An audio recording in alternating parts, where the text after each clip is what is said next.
very good morning everyone. Welcome back to my channel বনিস ডায়েরিতে। তোমরা সবাই কেমন আছো? আই হোপ সবাই খুব ভালো আছো। আমিও বেশ আছি। তো আমার ডায়েরি নতুন আরও একটা পেজে তোমাদের আরও একবার ওয়েলকাম আর অনেক অনেক ভালোবাসা। আজ কিন্তু ব্লগটা রান্নাঘর থেকে শুরু করলাম একটা লেজি ডে দিয়ে। তো দেখো তোমাদের দাদাভাই বাজার থেকে অনেক রকম মাছ এনেছে, তার মধ্যে ভাবলাম ইলিশটা চিংড়িটা আজকে করি, বাদবাকি কাল আর পরশু করবো। তো বাদবাকিটা ধুয়ে ফ্রিজে রাখা আছে। তো আজকে ইলিশটা সর্ষে ভাপা করব, তার জন্য কিন্তু দেখো সর্ষে, পোস্ত আর কাজু আর লঙ্কা কিন্তু নিয়ে নিয়েছি, বেটে নেব। আর এটাকে ভিজিয়ে রেখেছি, ধুয়ে নিয়ে তারপরে ভাজবো। তার আগে দেখো আমি মাছগুলোর মধ্যে ভালো করে নুন হলুদ মিশিয়ে ম্যারিনেট করে নিচ্ছি। আর মাছগুলো ম্যারিনেট করে রেখে আর এই পোস্ত আর সর্ষে বাটলে ওর মধ্যে দুটো যদি তুমি কাজু বাদাম দিয়ে দাও না, তাহলে কী হয় বলো তো, পোস্ত আর সর্ষেটা তেতো হবে না। এদিকে দেখো আমার পাপান শোনা তো ঘুম থেকে উঠে আমাকে রান্নাঘরে এসে গুড মর্নিং বলতে। তোমাদের দাদাভাইয়ের পাপান এই ঘুম থেকে উঠলো, আমি কিন্তু রান্নাঘরে চলেও এসেছি রান্না করতে। তো দেখো ইলিশটার মধ্যে ভালো করে সর্ষে আর কাঁচা তেলটা আমি কিন্তু ভালো করে মিক্সড করে নেব। এটাই টিফিন বক্সটায় ঢেকে করলেও হয়, কিন্তু আমি কড়াইতেই করব। আমি টিফিন বক্সে জল দিয়ে ভাপা করি না, কড়াইতেই করি, কিন্তু ভাপার মতো স্বাদ হবে। তো দেখো আমার ভাপানোর জন্য কিন্তু মাছটাকে পুরো ম্যারিনেট করা রেডি। আর এই মাছটা কিন্তু আমি কাঁচাই করব, তোমরা চাইলে হালকা ভেজেও নিতে পারো। তার আগে দেখো পাপান ঘুম থেকে উঠেই ঠাকুর ঘরে গিয়ে শ্রী চৈতন্যদেবের ফটোটা নিয়ে চলে এসেছে। কিন্তু তারপরে দেখো আমার কড়াইটা গরম করে তার মধ্যে কালো জিরা লঙ্কা ফোড়ন দিয়ে দিলাম।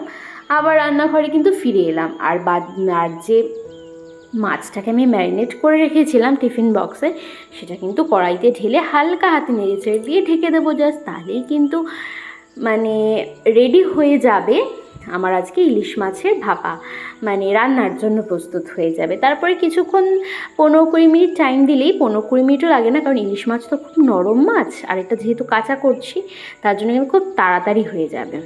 তো 15 মিনিট টাইম দিলেই কিন্তু আমার রান্নাটা হয়ে যাবে। তো এটা কি মাঝে মাঝে আমি চেক করতে পারি, তার জন্য আমি কিন্তু কড়াইতেই করি। আর বাদবাকি টিফিন বক্সে যে গায়ে যে মশলাটা লেগেছিলো সেটা হালকা অল্প একটু জল দিয়ে ধুয়ে কিন্তু এর মধ্যে দিয়ে দিলাম।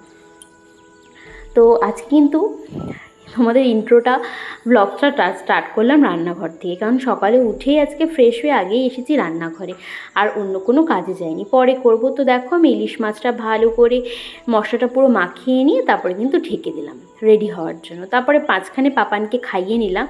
লাস্টে রান্নাটা নামানোর আগে এর মধ্যে 2 টেবিল চামচ দই, আমি টক দই ব্যবহার করলাম, দিয়ে বেশ কিছুক্ষণ ফুটিয়ে তারপরে কিন্তু নামিয়ে নেব। আর এরমভাবে তোমরাও বাড়িতে করে দেখো, আই থিঙ্ক তোমাদেরও খেতে খুব স্বাদ লাগবে, খুব ভালো লাগে। ইলিশ মাছটা কাঁচা খেতে যতটা টেস্ট লাগে, ভেজে খেলে অতটা স্বাদ লাগে না, ঝোল বা ভাপা যেটাই করো না কেন। তো যাই হোক, আজকে কিন্তু ইলিশ মাছের ভাপা আমার তৈরি। তারপরে চিংড়ি মাছ যেহেতু, তাই লতি দিয়ে করবো বলে লতিগুলো আগের দিন রাতেই আমি কেটে রেখেছিলাম, কারণ সকালে না খুব তাড়াহুড়ো থাকে, সময় পাওয়া যায় না। আর এইদিকে দেখো তোমাদের দাদাভাই আর পাপান কিন্তু এখন যাচ্ছে সেলুনে চুল কাটতে। ওই মাথায় ছোটো ছোটো চুল হয়ে যায়, তো এগুলো হচ্ছে সেভ করবে তোমাদের দাদাভাই। তো আগের বার তো চুল কাটতে কাঁদেনি, আর পাপান দেখো এই নতুন সানগ্লাসটার পাপা এনে দিয়েছে, ও পরে চুল কাটতে গেলো। সেই ফাঁকে কিন্তু আমি তাড়াহুড়ো করে অনেকগুলো কাজ সেরে নেব। ভাতটা বসিয়ে রেখেছিলাম, তাই ভাতটা দেখলাম হয়ে এসছে প্রায়। আর এদিকে তোমার লতিটা করব বলে পেঁয়াজের সাথেই কিন্তু চিংড়ি মাছটা ভেজে নিচ্ছি। আমি কম সময়ের মধ্যে কিন্তু সুস্বাদু রান্না করার চেষ্টা করি, এখন তো বেশি সময় দিতে পারি না। তার মধ্যে পাপান এখন ঘরে নেই, চুল কাটতে গেছে, আমাকে এই সময়ের মধ্যে কিন্তু অনেকগুলো কাজ করতে হবে। তো দেখতেই পেলে লতিগুলোতে একটু হালকা ভাপিয়ে নিয়েছি। এবার লতিগুলোও কিন্তু একটু তেলে ভেজে নিয়ে তার মধ্যে মশলা দিয়ে, এই সামান্য লঙ্কা বাটা দিয়ে কিন্তু আমি এবার লতিটাকে একটু কষিয়ে নেব। কষিয়ে একটু সামান্য পরিমাণ জল দিয়ে, যাতে মশলাটা পুড়ে না যায়, তারপরে কিন্তু ঢেকে দেবো। আর দেখো আমি লতি রান্না করতে করতে আর ঘর গিয়ে শুধু গুছিয়ে আসতে পারিনি, ভেবেছিলাম গোছাবো, তার মধ্যেই পাপান চলে এসেছে। এত কম সময় আসবে আমি সত্যিই ভাবিনি। পাপার নাকি চুল কাটতে গিয়ে ভীষণ কান্নাকাটি করছিল, তাই ওর পাপা চুল না কাটেই নিয়ে চলে এসেছে, যেমন হয়েছে সেইভাবে। আর দেখো পাপানের চুল কাটাটা খেলোয়াড়দের মতো চুল কেটেছে, এখনকার ছেলেরা যেমন চুল কাটে আর কি, দুপাশে যে কিছু থাকে না হাওয়া লাগার জন্য। তো দেখো পাপানের চুলগুলো কাটার পর পিছন দিক দিয়ে পাপানকে একটা বড় ছেলে লাগছে, আর পাপানের সারা দেহে দেখো চুল। তারপরে তো পাপানকে স্নান করাতে গেলাম, স্নান করে এসে সকালের ব্রেকফাস্টটা আমরা এখনও করিনি, তাই একটু তোমার দাদা ভাইয়ের আমার জন্য কিন্তু সকালের ব্রেকফাস্ট আজকে রুটি করে নিচ্ছি, রুটির সাথে আম দিয়ে খাবো। আর এই টাইমটা না ভীষণই তাড়াহুড়ো থাকে, ভীষণই।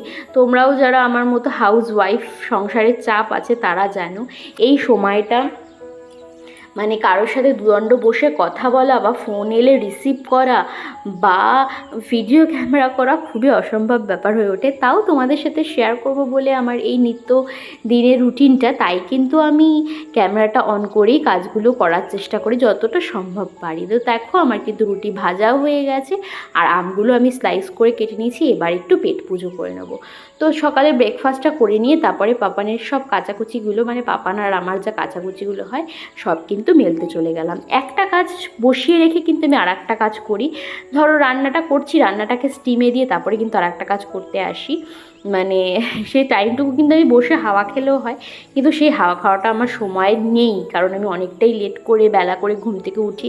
আগে যখন মানে পাপান হওয়ার আগে যখন সকালে উঠতাম না, আমি সকালে কাজ করে জানো আমার পরে মানে সময় কাটতো না, এত সময় থাকতো।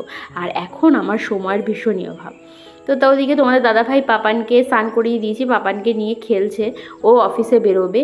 তার আগে আমি ঘরটা চলে এলাম পরিষ্কার করতে, বিছানাটাও তোলা হয়নি। তো যেমন তেমন করে বিছানাটা গুছিয়ে নেব, কারণ জানি আমি এগুলো বক্সে ঢোকাই বলে কিন্তু আমি আর তোমার বালিশের ওয়্যারগুলো পরাই না। তো মানে বালিশ ওয়্যার বলছি, মশারি আর আমার যে গায়ে বেডশিটটা দিই সেটা আর ভাঁজ করি না, ওটা ঢুকিয়ে রাখি। কিন্তু বাইরে যখন রাখতাম তখন খুব সুন্দর ভাঁজ করে রাখতাম। তো যাই হোক, এইভাবেই এখন তড়িঘড়ি করেই কাজ করতে হয়। তো ওই জিনিসগুলো দেখো আমি বক্সের ভেতরে ঢুকিয়ে দিলাম, বক্সের ভেতরে কে আর দেখতে আসে। অ্যাকচুয়ালি সত্যি কথা বলতে আমার এখন সময় নেই, তোমরা তো জানোই। তো দেখো আমার বিছানাটা প্রায় গোছানো হয়ে গেল, বিছানাটা ভালো করে ঝেড়ে নিয়ে তারপরে কিন্তু আবার চলে যাব রান্না করতে, কারণ আমার রান্না কিন্তু এখনও কমপ্লিট হয়নি। তোমার দাদাভাইয়ের অফিসে যাওয়া আছে, ওকে টিফিন দিতে হবে, ভীষণ চাপ, ভীষণ। মানে যারা আমার মতো এরকম বাচ্চা, ছোট বাচ্চা নিয়ে একটু বেলা করে ঘুম থেকে ওঠো, তারাই যেন সংসারের প্রত্যেকটা কাজ করতে কতটা তেলঘাম করতে হয়, কতটা ফাস্ট করতে হয়। তো দেখো আমার তোমাদের সাথে গল্প করতে করতে কিন্তু বিছানাটা গোছানো কমপ্লিট হয়ে গেল। এবার বিছানার উপরেই বালকাপটা পেতে নিয়ে তারপরে কিন্তু ঘরের একটু জিনিসপত্রগুলো সামনে সামনে হালকা পাতলা মুছে নিয়ে তারপরে কিন্তু আবার রান্নাঘরে চলে যাব। তো দেখো আমার বিছানা আজকের মতো গোছানো কমপ্লিট। দিনে অনেকবার গোছাতে হয়, মানে সকালের মতো গোছানো কমপ্লিট। তারপরে ঘরের জিনিসগুলো একটু হালকা হাতে মুছে নিচ্ছি। এইটুকু টাইমের মধ্যে যে আমি এতগুলো কাজ করি, মানে অনেকেই হয়তো হিমশিম খেয়ে যাবে। আমি একটু তাড়াতাড়ি কাজ করতে পারি, জানো তো, এটা হচ্ছে আমি আমার মায়ের মতো পেয়েছি। আমার মা খুব অল্প সময় খুব তাড়াতাড়ি কাজ করতে পারে। মানে আমার মা আমার থেকেও খুব ফাস্টেস্ট। মানে আমি যেইটুখানি দেখো তাড়াতাড়ি করে সব বেলা করে ঘুম থেকে উঠেও যে এত তাড়াতাড়ি সংসারের সব কাজ গুছিয়ে করি, মানে আমার মা এর থেকেও দ্রুত। মানে মা বেলা করে ওঠে না, কিন্তু মা খুব সহজে খুব তাড়াতাড়ি কাজ করতে পারে। তো মার কিছুটা বৈশিষ্ট্য আমি পেয়েছি। তো আমিও কম সময় খুব তাড়াতাড়ি করে কাজ করতে পারি। তো যাই হোক, ঘরের জিনিসগুলো দেখছোই ভালো করে পরিষ্কার করে মুছে নিচ্ছি। ওপরের এই পুতুলগুলো যে সফট হয়, এগুলো রোজ নামানো হয় না, কিন্তু আমি টাওয়াল দিয়ে ভালো করে ঝেড়ে নিই। আর সব জিনিসপত্র কিন্তু মুছে চকচক করে রাখি। আমার ঘরের পর জিনিসপত্র চকচক না করলে ভালো লাগে না। তো এখনও পর্যন্ত এগুলো করতে পারছি, পরে আর কতটা করতে পারবো আমি জানি না। তো দেখো খাটটাকেও আমি ভালো করে ড্রাই ক্লিন করে নিচ্ছি। সপ্তাহে একদিন করে পুরো ঘরটা একদম ভালোভাবে ক্লিন করি। তারপরে দেখো আবার চলে গেলাম রান্নাঘরে। আর আমার লতিটা কিন্তু ডান। আজকে রান্না হয়েছিল লতি চিংড়ি আর ইলিশ মাছ ভাপার, সাথে ছিল ভাত। তোমাদের দাদাভাইয়ের টিফিনটাও কিন্তু বেড়ে নিলাম, এবার ওকে ছাড়ার পালাও, অফিস যাবে। তো দেখো ওকে টিফিন দিয়ে দিলাম। আর ও আজকে নিজের গাড়িটা নিল না, বাকি স্কুটিটা নিয়ে গেল, কারণ ওর গাড়ির সামনে ভাইস একটু প্রবলেম করেছে, গ্যারেজে দেবে তাই। তারপরে লাস্টে চলে আসি পাপানের রান্না করতে।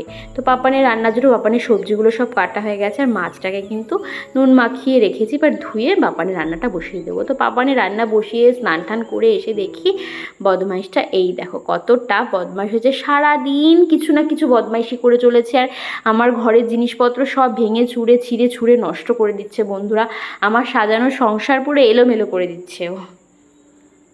তো বন্ধুরা, আমার দুপুরের লাঞ্চ তো কমপ্লিট। ওদিকে আমার পাপান সোনাও ঘুমিয়ে পড়েছে। এবার আমি একটু রেস্ট নিয়ে নিই, তারপর আবার তোমাদের সাথে বিকেলে দেখা হচ্ছে। তো ততক্ষণ ভিডিওটার সঙ্গে থাকো। বিকেলে ঘুম থেকে উঠে পাপানকে খাইয়ে দাইয়ে নিয়ে কিন্তু একটু ওপরে এসেছিলাম। অনেক দিন পর আজ ওপরে এলাম। মানে ওপরে বেশ কিছু মাস হলো ওঠা হয় না, শুধু জামা কাপড় মেলতে হয়তো উঠি, এছাড়া এসে যে টাইম কাটাবো দোলনাটা একটু চড়বো সেটা হয় না। তো দেখো আমি উপরে চলে এলাম। পাপান তো এখন সারা এই ঘরটা পুরো ফাঁকা, সারা ঘর দৌড়োদৌড়ি করবে। ওর এখানে অনেক খেলনাও আছে, সেগুলো ও মানে নিয়ে খেলবে। আর আমি একটু রিল্যাক্স হয়ে বসলাম 10 মিনিটের জন্য, একটু দোলনা চড়বো আর হালকা একটু বসে একটু নিজেকে রিল্যাক্সিং করবো, মানে নিজেকে একটু রিল্যাক্স করবো। ও মা, সেটার কি আর উপায় আছে? আর দেখো পিছনে পাপান আমাকে দোল দিচ্ছে। তো বসে দেখলাম জামা কাপড়গুলো মেলা আছে, তার জন্য দেখো সব জামা কাপড়গুলো ওয়াশিং মেশিন থেকে না, ভারী জামা কাপড়গুলো ওপরে এসে মেলে যায়। এই টিনের তাপে না পুরো শুকিয়ে যায়, মানে অ্যাডভেস্টারের এত তাপ নামে। তো আর জামা কাপড়ের কালারগুলোও ফেড হয় না, কালারগুলো নষ্ট হয় না। তো দেখো দোলনায় যে একটু বসে একটু 5 মিনিট নিজেকে রিল্যাক্স করবো সেটারও আমার সময় নেই। জামা কাপড়গুলো দেখে মনে হলো কাজটা ফেলে আমি বসে থাকবো, তার জন্য কিন্তু উঠে আবার জামা কাপড়গুলো তুলে নিয়ে ভাঁজ করে নিচ্ছি। ভাঁজ করে একেবারে নিচে নিয়ে গিয়ে আলমারিতে ঢুকিয়ে রাখবো, তাহলে আমার আর খাটনিটাও কম হবে। তো এই বাচ্চা সামলে সময়ের ফাঁকে ফাঁকে কাজ করেই এইভাবেই কিন্তু দিনগুলো বেশ সুন্দর জলের মতো কেটে যাচ্ছে। আর আস্তে আস্তে বললামই তো আগের দিনের ভ্লগে, সুগৃহিণী হয়ে উঠছি, সাথে মা হয়ে উঠছি। জানি না কতটা ভালো মা হতে পারবো, কিন্তু মা যখন হয়েছি একদম বেস্ট মাদার হয়ে ওঠার আমার খুব ইচ্ছা। মানে মা হিসাবে যেন পাপান আমাকে একটা সময় 100তে 100 দেয়, তো সেটাই ইচ্ছা। তো আর সংসার, কিন্তু আমি সংসার জীবনটা খুব ভালোবাসি। অনেকেই হচ্ছে বিয়ের পর চাকরি বাকরি করতে চায়, তো আমারও ইচ্ছা ছিল একটা টাইমে চাকরি বাকরি করার, কিন্তু আমার শ্বশুরবাড়ি থেকে ঠিক ওরা পছন্দ করে না, কারণ জানি না, ওদের হয়তো পছন্দ না। কিন্তু যাই হোক, সংসারে থাকলে মিলেমিশে থাকতে হবে। আর পাপান দেখো কত বদমাইশি করছে, ক্যামেরার সামনে এসে ক্যামেরাটাকে নিচু করে দিল। তো দেখো ফাইনালি যাই হোক, সংসারের কথা বাদ দাও, তো আমি এখন চাই ভালো সংসারী হয়ে উঠতে, ভালো মা হয়ে উঠতে। তার জন্য কিন্তু এবার জামাকাপড় গোছানো হয়ে গেছে, আবার একটু হালকা দোলনা চড়ে নিলাম। আর নিচে এসেই দেখো পাপান কতটা দুষ্টুমি শুরু করে দিয়েছে, মানে সারাক্ষণ ওর পিছনে শুধু ছুটোছুটি হাঁপাহাঁপি দাবাদাবি করতে হয়। তো এ দেখো এই নতুন এটা শিখেছে আমার ড্রেসিং টেবিলের উঠে আমার এই ফ্লাওয়ার ভাসটা কোনো না কোনো দিনও ভাঙবেই। দেখো এটার ওপর ও টার্গেট করেছে, রোজ বাঁচাই, কতদিন বাঁচিয়ে রাখতে পারবো আমি জানি না। দেখো দেখো তোমরা শুধু, এই ফেলে দিচ্ছিল জাস্ট বলতে বলতে। তারপরে আবার পাপানের সাথে কিছুক্ষণ নিচে খেলা করে তারপরে আবার রাতে ডিনার করব বলে চলে এলাম। ভাত বসিয়ে দিলাম, ভাতটা প্রায় হয়েই গেছে, নামিয়ে ফেলবো। তো ডিনার করছি যখন ফিরছি, বলতে বলতেই দেখো ডিনারও করতে এসছে। ডিনারটা জাস্ট বেড়েছি, জানোই তো তোমাদের দাদা ভাইয়ের আমি এক পাতেই খাই। ডিনারটা জাস্ট বেড়েছি আর দেখো কারেন্ট চলে গেছে। আর পাপা দেখো আজকে পাপানের জন্য নতুন হাগিস নিয়ে এসছে। আগে তো হাগিসটা ইউজ করতে, আজকে এনেছে মামি পোকো প্যান্টস। এটা 38 পিস থাকে, ডাবল এক্সেলের। আর সাথে নিয়ে এসছে এই দুটো সেরেলাক, আর নিয়ে এসছে ওর একটা ডারমাডিওর ক্রিম। মানে এগুলো হচ্ছে প্রয়োজনীয় জিনিস পাপানের। একদিন বাদে বাদেই সেরেলাক আনতে হয়, যদি 2 বা 3টে করে আনে তাহলে 1 সপ্তাহ পর আনলেও হয়, কোনো অসুবিধা হয় না। তো যাই হোক, এই জিনিসগুলো পাপানের জন্য পাপা অফিস থেকে ফেরার সময় এনেছিল। বন্ধুরা তোমরা তো দেখতেই পেলে সারাদিন কি কি করলাম। তো এখন কিন্তু টাটা করব তোমাদেরকে, তার জন্য আবার ক্যামেরার সামনে চলে এসেছি। দেখতেই পেলে ডিনার হয়ে গেছে। ডিনার করতে করতে কারেন্টটা কিন্তু চলেও এসেছিলো।